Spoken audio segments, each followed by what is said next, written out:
కాబట్టి ఏమంటే ఆ చుట్టూ తిరగడము, అక్కడ ఏమంటే హిజ్రా అస్వత్ అని రౌండ్ రాయి ఉంటుంది, ఆ రాయిను తాకాలి. ఒకవేళ తాకలేకపోతే దూరం నుంచి అయినా మనం తాకినట్టు అక్కడ నిలబడి చేతులు పైకి ఎత్తేసి మనం రౌండ్గా తిరగాలి. అదే విధంగా ఇబ్రాహిం వారు అల్లా ఆజ్ఞ మేరకు అల్లా పరీక్ష పెడతారు ఆయనకి. ఏమని? నీ బిడ్డకి బలి ఇవ్వు అని చెప్పేసి.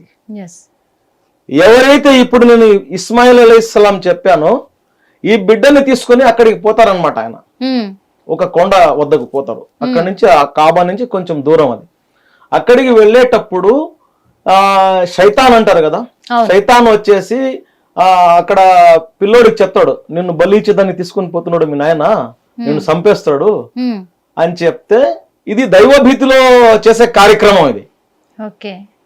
ఈయన చెప్తారు ఇబ్రాహిం గారికి, ఆయన ఏందో చెప్తున్నాడు వచ్చి అంటే రాయితో కొట్టి పంపించేసి అంటాడు. చిన్న చిన్న రాళ్ళు ఉంటాయి, చిన్న పిల్లలు కదా, చిన్న రాయి తీసుకుని కొడతాడు ఆయన. ఈ ఇస్మాయిల్ అలైహిస్సలాం కొట్టినప్పుడు మళ్ళీ ఇంకొక చోట కూడా మళ్ళీ వచ్చి చెప్తాడు, మీ నాన్న తీసుకొని పోయి నిన్ను పోసేస్తాడు, నిన్ను నరికేదానికి పోతున్నాడు అని చెప్పేసి మళ్ళీ చెప్పినప్పుడు మళ్ళీ రాయి తీసుకుని కొట్టు అంటే చిన్న రాయి తీసుకుని కొట్ట, మేము ఏదో పోతున్నాము నువ్వు రావాక అని చెప్పి చెప్తారు. అదే దాన్ని ఈ రోజు ఏమంటే ఇప్పుడు హజ్కి పోయేవాళ్ళు చిన్న చిన్న రాళ్ళు ఒక చోట ఏరుకొని ఎక్కడైతే మీకు స్తూపం ఉంటదో, ఎక్కడైతే శైతాన్ వచ్చారని చెప్పి చెప్తారో అక్కడ ఈ రాళ్ళు తీసుకొని పోయి ఆ శైతాన్ స్తూపంగా దాన్ని కొడతారనమాట. ఇవి అన్ని రాళ్లతో కూడినటువంటి ఆచారాలు అయినప్పటికీ ఇక్కడ తేడా ఏమంటే భక్తి పారాయణత తేడా. ఇక్కడ భక్తి పారాయణత మాత్రమే ఇక్కడ చూస్తున్నాడు అల్లా. అల్లాకి సమర్పించేది ఏది కూడా ఆయనకి పైకి పార్సల్ పోదు. ఇందాక మీరు అన్నారు సృష్టికర్త అల్లా అని చెప్పేసి అన్నారు కదా, ఇప్పుడు సృష్టికర్త యేసు అని క్రిస్టియన్స్ అంటూ ఉంటారు, సృష్టికర్త అల్లా అని మీరు అన్నారు, సృష్టికర్త శివుడు అని హిందువులు అంటారు. వాస్తవంగా అల్లాకి రూపం లేదు అంటారు. అంటే అల్లాకి సంబంధించిన రూపం ఏంటి మీరు పూజ చేసేది? అల్లా నిరాకారుడమ్మా. సృష్టికర్తకి పిల్లలు లేరు, ఆయన ఎవరికి పుట్టలేదు, ఆయన ఎవరికి జన్మనివ్వలేదు, ఆయన ఎవరికి జన్మించలేదు, పరమ పవిత్రుడు. మరి సృష్టికర్త అని ఎలా చెప్తున్నారు? సృష్టికర్త అని చెప్పి ఎలా చెప్తున్నారు అంటే ఎవ్వరు చూడలేదు సృష్టికర్తని, ఆకారం లేనటువంటి వాడు పరమాత్ముడు. నేను ఒక్కడనే కాదు, చాలా మంది బ్రాహ్మణులు కూడా ఈ మాటను అంగీకరించి ఉన్నారు. మీకు వీడియోలు కూడా ఉంటాయి. ఈ కల్పితంగా మేము కల్పించుకున్నటువంటి ఆకారం ఏదైతే ఉందో దాన్ని మేము ప్రాణ ప్రతిష్ఠ చేసి దేవునిగా మనము కొలుస్తాము. అంటే కాన్సన్ట్రేట్ కోసం మేము దేవుణ్ణి కొలుస్తామని చెప్పేసి చెప్తారు. అయితే అందరూ ఒప్పుకునేది ఏమంటే సృష్టికర్తకి ఆకారం లేదు అని ఒప్పుకుంటారు. ముస్లింలు ఏదైతే ముస్లింల విశ్వాసం ఏదైతే ఉందో అది ఏ విధంగా ఉంటదంటే మహాప్రవక్త ముహమ్మద్ సల్లల్లాహు అలైహి వసల్లం వారు ఏ విధంగా అయితే ఆయన చెప్పారో దాన్నే విశ్వసిస్తారు. మీకు ఒక చిన్న ఉదాహరణ చెప్తానమ్మా.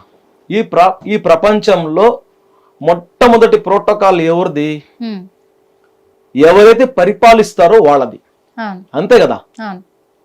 ఆధ్యాత్మికం తర్వాత ముందు మనం ప్రాపంచిక జీవితంలో స్టిల్ గా మనం ఉన్నాం. ఒక పరిపాలించే ఒక వ్యవస్థ ఉంటది, ఒక పొలిటికల్ పార్టీ ఉంటది అనుకోండి. ఒక పొలిటికల్ పార్టీ ఒకటే ఉండదు, 4-5 పార్టీలు ఉంటాయి. ఏ పార్టీకి అధికారంలో వచ్చినా ఆ పార్టీ జెండా, ఆ పార్టీ అజెండా, ఆ పార్టీ కలర్స్, ఆ పార్టీ సిద్ధాంతాలు ఉంటాయి. అర్థమైంది. ఇందాక మీరు అన్నారు ఒక ఆకారాన్ని మేము ప్రతిష్ఠించుకుంటాము అని. కంప్లీట్ చేసుకునివ్వండి, చెప్తాను. ఆ కలరు, ఒక జెండా, ఒక అజెండా అన్ని ఉంటాయి. అయితే పరిపాలనే కదా చేసేది, ఆ జెండానే మేము కూడా పెట్టుకుంటాం అని చెప్పి ఈ పార్టీకి చెందిన కార్యకర్త చెప్తే సిద్ధాంతం ఒప్పుకుంటుందా? రెండు వచ్చింది దేనికి? ప్రజలని పరిపాలించడానికి, ప్రజలని అదే విధంగా రాష్ట్రాన్ని, దేశాన్ని అభివృద్ధి చేసేదానికి, ఉన్న ప్రాంతాన్ని అభివృద్ధి చేసేదానికి. కలర్స్ వేరే ఉంటాయి. అజెండాలు వేరే ఉంటాయి, బాధ్యత మాత్రం ఒకటే ఉంటది. ఆ విధంగా ఏమంటే సృష్టికర్త ఒక్కడే, అందరూ దాన్ని ఏకీభవిస్తారు. కాకపోతే పూజకి రంగులు ఉంటాయి, భక్తికి రంగులు ఉండవు అనేది మనము గుర్తించాలా. ఈ విభేదాల నుంచి దగ్గర తీయాలా సమాజంలో. ఈ సమాజంలో ఉన్నటువంటి నెగిటివిటీ ఏదైతే చెడుని ప్రచారం చేస్తున్నారో, ఎవరైతే నిందలు వేస్తున్నారో ముస్లిం సమాజం పైన, ఈ నిందలు చాలా మంది అతివాదులు ఉన్నారు. అంటే వాళ్ళు నిందలు వేసేదానికి కూడా క్రిస్టియన్సా ఎవరు? అదే చెప్పేది, వాళ్ళు నిందలు వేసేదానికి కూడా కారణాలు ఉన్నాయి. మనలో కూడా కొంతమంది అతివాదులు మోటివేషన్స్ చేసేటప్పుడు రాంగ్ డైరెక్షన్ ఇచ్చేసి, ఇప్పుడు మొన్న ఒక వీడియో చూశానమ్మా, ఆర్టీసీ బస్సు ఆపేసి కర్ణాటకలో నమాజ్ చదువుతున్నాడు. అందరూ ప్రయాణికులందరూ కూర్చొని సఫర్ అవుతున్నారు. నమాజ్ చదివిన తర్వాత వాళ్ళు ఎవరో కంప్లైంట్ ఇచ్చారు, ఉద్యోగం అనేది తీసేశారు. నేనేం చెప్తానంటే, సృష్టికర్తని మీరు ఆరాధించండి అని చెప్పి ప్రవక్త వారు చెప్పి, ఏ విధంగా ఆరాధించాలి అని చెప్పి ఆయన మనకు నేర్పించి పోయారు. అయితే ఆయన జీవిత కాలంలో ఎక్కడ కూడా ఆయన ప్రార్థన వల్ల ఇతరులకు ఒక్కరికి కూడా హాని కలిగించకుండా, ఒక్కరికి కూడా ఇబ్బంది కలగకుండా చేశారు. మరి ఈ విధంగా అది మేము చేస్తున్నామా? ఈరోజు చేయమని చెప్పి చెప్తున్నామా? చెప్పాల్సిన బాధ్యత ఎవరిది? మత బోధకులు, బాధ్యత కలిగిన వారు, ఎవరైతే నలుగురిని ఇన్ఫ్లుయెన్స్ చేయగలరో వాళ్ళ బాధ్యత. ఇలాంటి తప్పిదాలని మనమంతా ఖండించాలా. ఇది చేయకూడదురా బాబు, ఈ విధంగా చేయకూడదు మనం అని చెప్పి దీన్ని అర్థం చేసుకోకుండా అన్య మతస్థులు, ఆ బస్సులో క్రిస్టియన్లు కూడా ఉండి ఉంటారు, హిందువులు కూడా ఉండి ఉంటారు, వాళ్ళకి ఇది కరెక్ట్ గా ఇది తెలియదు కదా. వాళ్ళు ఉన్నప్పుడు ఇతను చేయకూడదు. తెలియకుండా అంటే వాళ్ళు ఏం ఇబ్బంది పెడుతున్నారు ముస్లింలని? ఎలా తప్పుడు ప్రచారం చేస్తున్నారు? అంతే కదా. ఇప్పుడు వాళ్ళకి అవగాహన లేక కొన్ని వాటిల్ని తప్పుగా అర్థం చేసుకొని నిందలు అంటే వాళ్ళు తప్పు చేస్తున్నారని చెప్పి నేను చెప్పడం లేదు, వాళ్ళకి అర్థమైంది వాళ్ళు చెప్తున్నారు. అంటే ఇక్కడ ఒక చిన్నది అడగాలనుకుంటున్నాను నేను, ఎందుకంటే చాలా మందికి కూడా ఈ డౌట్ వచ్చింది. యాక్చువల్గా ముస్లింలు అందరు కూడా చాలా వరకు, అందరంటే అందరు కాదు, ఇష్టం ఉన్న వాళ్ళు, ఇప్పుడు హిందువులు ఎవరైతే దర్గా దాకా వెళ్తున్నారో అలాగే ముస్లింలు కూడా కొంతమంది తిరుమలకి వెళ్ళి దర్శనం చేసుకుంటున్నారు, శ్రీశైలం వెళ్తున్నారు, వాళ్ళకి నచ్చిన టెంపుల్స్కి వెళ్ళి వాళ్ళు కూడా జ్యోతిర్లింగాలను కూడా దర్శనం చేసుకుంటూ ఉన్నారు.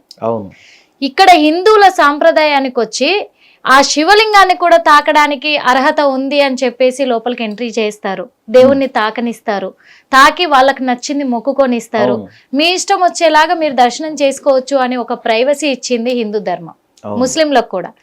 కానీ ఎందుకు మక్కాలో అందరికీ తెలిసింది, మక్కాలో అక్కడ దర్శనం చేసుకోవాలని చాలా మంది ఎదురు చూస్తారు, హిందువులు ముస్లింలు అందరు కూడా. అలాంటిది అక్కడికి చాలా మంది వస్తూ ఉంటారు, అక్కడ ఖాబాలో మరి ఎందుకు అన్య మతస్థులను ఎంట్రీ చెయ్యరు? ఇది చాలా మంచి ప్రశ్న ఇది. ఎందుకంటే చాలా మందిలో ఉన్నటువంటి ఒక అంటే తెలియని విషయం ఇది, చాలా మందికి తెలియదు. ఎందుకంటే చాలా మంది ముస్లింలకి కూడా, సామాన్య ముస్లింలకు కూడా అవగాహన లేని విషయం అన్నమాట. నిజంగా ముస్లింలకు కావచ్చు, హిందువులకు కావచ్చు. హిందువులు ఈ క్వశ్చన్ ఎందుకు అడిగాను కూడా కొంచెం మీకు ఎక్స్ప్లెయిన్ చేస్తాను. హిందువులు ఏమంటున్నారంటే, మేము ఇంత ప్రైవసీ ఇచ్చి మేము ఇంత దర్శనం చేసుకునేలాగా మా దేవుణ్ణి కూడా తాకేలాగా మేము అవకాశాన్ని కల్పించినప్పుడు మేము అంత దూరం వెళ్తున్నాం కదా, మాకెందుకు లేదా అవకాశము, ఎందుకు ఒక లక్ష్మణ రేఖ గీసి ఆపేస్తున్నారు అనే విధంగా ఉంది. అదేనమ్మా చెప్తాను. హిట్ టీవీ యాప్, ఇందులో short news, live news, entertainment shows, movies, digital magazines తో పాటు మీ జిల్లా వార్తలను కూడా ఫ్రీగా చూడొచ్చు. ఇంకెందుకు ఆలస్యం, వెంటనే హిట్ టీవీ యాప్ ని డౌన్లోడ్ చేసుకుని ఫ్రీగా ఎంటర్టైన్మెంట్ పొందండి. Hit TV app, hit TV app, please download hit TV app. Hit TV app ని ఫ్రీగా డౌన్లోడ్ చేసుకుని ఎంజాయ్ చేయండి. మీకు నచ్చిన ఎంటర్టైన్మెంట్ కోసం హిట్ టీవీ యాప్ ని ఫ్రీగా డౌన్లోడ్ చేసుకుని ఎంజాయ్ చేయండి. హిట్ టీవీ యాప్ ని డౌన్లోడ్ చేసుకుని ఆస్వాదించండి, ఆశీర్వదించండి. ఇంతమంది సెలబ్రిటీలు హిట్ టీవీ యాప్ ని డౌన్లోడ్ చేసుకోండి అని చెప్తున్నారంటే ఎంత మంచి యాప్ ఆలోచించండి. అమెరికా అమెరికా అమెరికా అమెరికాలో చదవాలనుకునే వాళ్ళకి విశ్వసనీయమైన పేరు మన శౌర్య కన్సల్టెన్సీ. UK లో 1 year masters. UK లో 1 year masters. 2 years work permit up to 5 years visa. Contact Saurya Consultancy. Contact 89851 89851.